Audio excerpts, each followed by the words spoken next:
Ward C stays closed. I used to think abandoned places were just empty. A quiet you could own for an hour. Peeling paint that behaves. No surprises except raccoons and your own heartbeat. I'm 25, a night contractor hired to inventory salvage at the old state hospital on the hill. The city wants it converted into lofts if they can get past asbestos and headlines. My job is simple. Photograph fixtures, tag anything worth selling, mark which doors are solid versus set dressing, and never open a ward door that's been sealed. Extra rules from the project superintendent. Stay off the service tunnels. Don't touch the old hydrotherapy valves. Leave the morgue drawers alone. If something's closed, it's closed, he said, like maybe he was trying to teach himself. By 11:10 p.m., the security trailer had coughed me a jangling ring of keys and a radio with dead optimism. The campus was a sprawl of red brick and broken teeth windows. The main building S lobby smelled like paper left out in rain, and the lemon cleaner the last day crew tried. In the intake office, I found a desk label printer left behind by whoever started this job at noon. It chattered when I brushed it with my sleeve and spit a narrow thermal strip with no header, no lot number, just "Do not open ward." Along the edge in ghost gray, 3:13 am. The wall clock said 11:12. I tucked the strip under the clip of my board because paper feels like a rule, even when it isn't CD. The first odd sound was polite. 2 knuckles. On the glass of the admissions window. Measured, not wind. I looked up expecting my own face. I got it, half a beat late, like a laggy feed, with a second head behind mine in the reflection, tilted toward my ear as if practicing the first half of a word. The HVAC in that wing hasn't breathed in years. Air doesn't like to pretend. I started with Ward A because it had the friendliest paint. Doors, hinges, numbers. My camera did its chirp. In the chart racks by the nurse's station, a folder coughed up a Polaroid of a party. Paper hats, a cake with a number you couldn't make out, a woman whose smile looks like it was rehearsed. The kind of institutional cheer that survives for decades out of spite. The intercom box above the counter clicked. We cut power in there hours ago. The breaker schedule said so. Static filled it like a seashell, then a voice that placed each word as if it weighed something. Don't open. It wasn't the superintendent. It wasn't anyone now. I pulled Ward B's door until the chain kissed and moved on. In the hydrotherapy room, the big porcelain tubs crouched like polite cows. The cold tap was frozen open where a wrench had rusted into the idea of a hand. Fog bloomed on the inside. Of the observation window, 5 long ovals and a round heel, a palm, and crow slid crowy down an inch before thinning. I wiped the outside with my sleeve until my breath made a different story. The radio on my hip coughed and tried me on, my own voice returning from 3 inches away. I'm here. Then the careful museum voice again. Leave. It sealed. The knobs on the hydrotherapy rig clicked once, like a person cracking their knuckles across a table, and stilled. At 11:31, the cafeteria clocks were all honest with each other. They made me feel better until I saw the vending machine. It had power, enough to show a gray sore. 3 or 13. For a single shudder of time and then go blank like a gilt, I labeled a stainless work table. Resale, and the label printer in my pocket hummed and spit a strip into my hand. Keep the doors locked. Damp at the edges, ink pooled where letters met plastic. Ward C sat on the second floor near the end of a hall that wanted to be a mile. Its face window had been painted over, only the push plate gleamed from 10,000 hands. The city engineer had taped paperwork pending across it in that warning orange tape bureaucrats buy when they pretend it's a barricade. The chain through the hasp was new. The man door in the double leaf kissed the frame. I leaned in to photograph the welds. Tap, tap, answered from the other side, precise. The rhythm you use when you've learned knocking as a language. I stepped back without deciding to. The PA in the ceiling tiles, dead since before I was born, clicked and tried. Stage voice. Don T. open. Down the hall in the seclusion rooms, small square windows watched with their little meatball panes. A fog oval rose on the use inside. Of the nearest one and Guy slid a patient inch. I checked my breath to make sure it wasn't learning. I stuck to the job because jobs make rooms honest. Photo, tag, note. Solid door, reuse, no.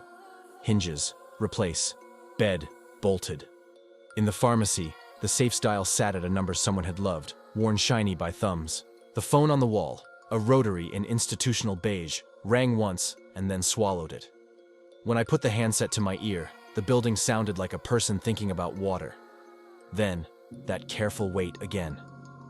Don't go down. The only down from here is the My Tunnels entrance behind the laundry where the maps show a neat line to boiler rooms, and a rumor says you can hear a winter that hasn't happened yet. The central stairwell made a viewport into dark. On the second landing, the glass of the fire hose cabinet had caught dust and a decade of shoes. A handprint appeared from the wrong side. 5 ovals, a heel, slid, slow, and left the kind of clean a fingerprint makes when it decides you matter. I took a picture that won't prove anything. Midnight turned the campus into one sound, not quieter. Aligned.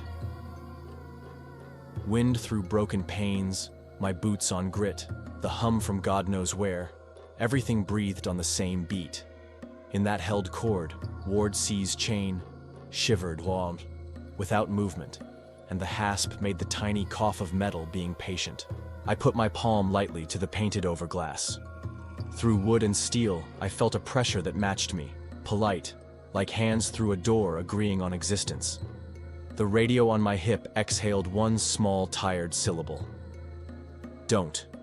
The morgue is basement corner and cold in a way rooms remember after power dies. I didn't need to go. The job list did. The drawers were empty, stainless trays arranged in their machine calm. A label maker on the counter blinked low battery. When I reached for it, it chattered like it had learned humor and fed out a strip.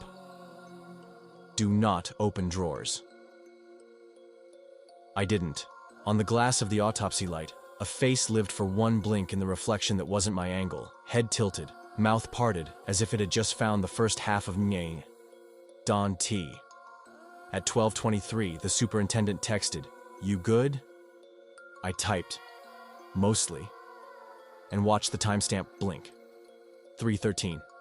And behave. The tunnel entrance door down the hall had a sign wired to it in brittle plastic. Authorized only. It stood as if a person had just let go. 2 taps. Sounded from below. Not a pipe ping, not settling. Knuckles measured. The label printer in my pocket warmed and spit. Don't go down.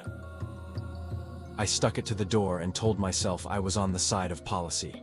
I circled back towards C because some rooms are magnets. The chain lay honest. The man door's push plate was colder than the hall by a story. The little hand slot cut into the side where meals used to pass had been sealed with a plate. As my light crossed it, something pressed against the seam from the inside. A mile palmed in fog inches thick, and lifted when my beam moved on. Not a threat. A test. I took the stair to the attic because roofs break in clean daylight and you need to know where it leaks. The attic was a cathedral of rafters and mouse history. In the far hip, near a dormer whose glass was more hole than window, someone had scrawled on the brick in pencil hard enough to bruise it. Leave Ward C. Under it, a second, lighter hand had added. Sealed, and a date so old it felt like a different science. I photographed the brick and told the rafters that wasn't binding law. At 12:41, every clock I could see blinked. 3:13, in a little shifting wave and settled back to minutes the world respects. The intercom in the ward hallway breathed like a throat unlearning a habit. Leave. It. Sealed. It said, more kindly than any instruction I'd heard in there all night. Somewhere downstairs, the elevator, the tiny staff lift you couldn't pay me to ride, shuddered behind its gate as if a finger had tapped the call button twice. Patient. I wrote my quiet night on my worksheet because forms get uppity if you leave them blank.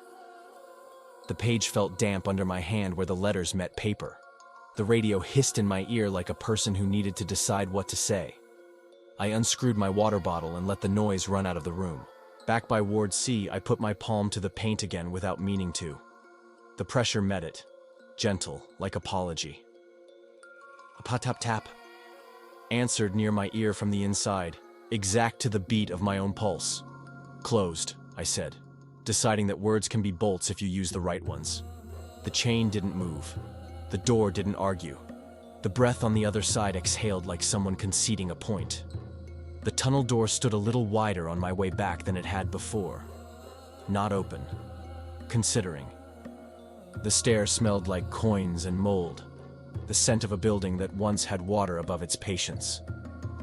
In the gaps in the steps, the darkness below sat up straighter. The radio practiced a new mercy. Don't go down. I didn't. The security trailer's exterior camera thinks it's important.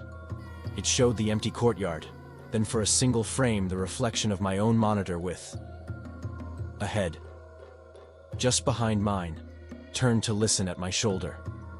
I caught my face making the expression you get when your stomach picks a color and your mouth has to pretend to be brave.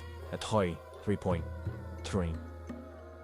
Because night likes a job with a number on it, the campus blew one long, aligned breath, and every battery-backed clock wobbled the tiniest degree toward the hour before remembering it had an audience. The label printer in my pocket purred and spit one last strip into my hand. Ward C stays closed. The edge was wet enough to bead on my palm. Dawn undid the worst of the dark. The superintendent rolled up with a coffee and a clipboard, and the stance of a man who will not be surprised if you tell him the building told you something. Quiet? He asked. Mostly, I said, and passed him the strips.